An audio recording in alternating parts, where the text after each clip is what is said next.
Hoje nós vamos começar o livro de Levítico e vamos falar sobre os capítulos 1 a 4 de Levítico. Normalmente as pessoas muito animadas para ler a Bíblia conseguem atravessar com pouca dificuldade aqueles capítulos iniciais, aqueles capítulos do meio de Êxodo, que falam sobre medidas e sobre todos os materiais do tabernáculo e a dedicação dos sacerdotes. É um pouco cansativo, um pouco chato, repete, mas consegue passar. Mas quando chega em Levítico, com toda essa questão de coisa de açougue, carne, gordura, sangue, todas essas coisas, cortar em pedaços, rins e tudo, começam a desanimar. Não vem muito sentido. Mas o meu conselho para você, que é o conselho que eu tenho seguido, é que nós devemos ler a Bíblia toda e sempre. Você já imaginou se a pessoa pudesse colocar algum material de propaganda na Bíblia? Qual o preço que seria? Seria caríssimo, porque a Bíblia é o livro mais lido por séculos e séculos em tantas línguas. Então, se alguma coisa Deus permitiu que entrasse na Bíblia, é porque era importante. A gente talvez ainda não descobriu, mas que é importante é. Devemos ler com reverência. Homens perderam a vida para nos entregar esse livro.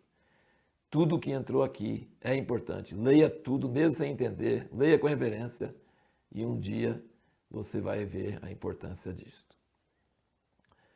Mas você pode ter esperança que você não vai ficar sempre sem entender muita coisa. A Bíblia se explica.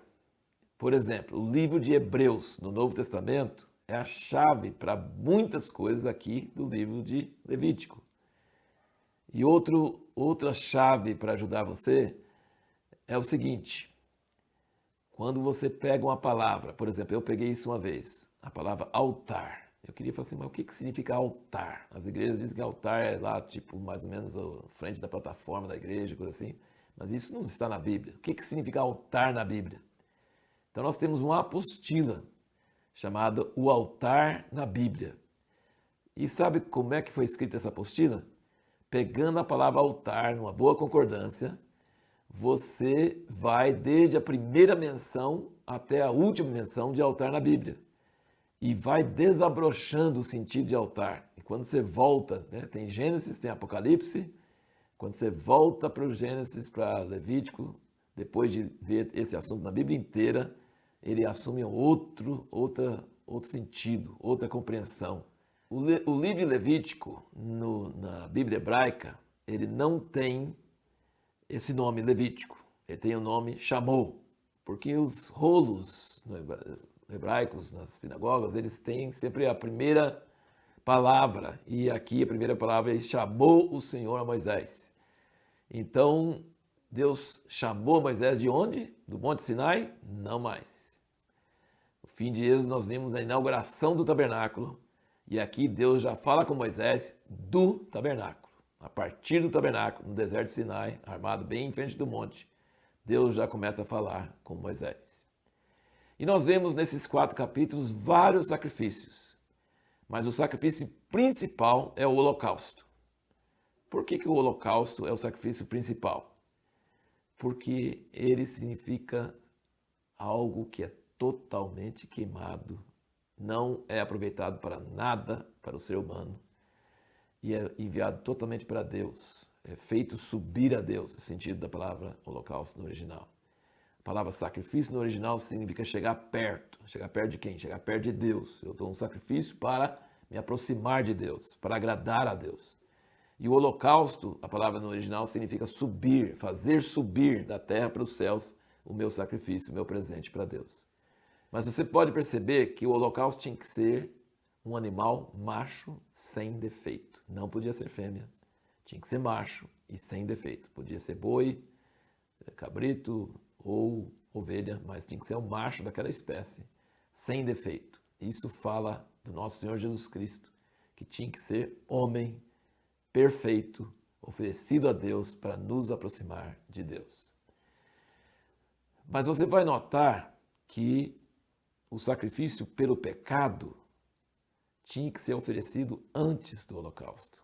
Se a pessoa estava em pecado, ela não podia fazer um holocausto. Ela tinha que fazer um sacrifício pelo pecado primeiro. Por quê? Porque você não vai fazer subir para Deus alguém que está em pecado.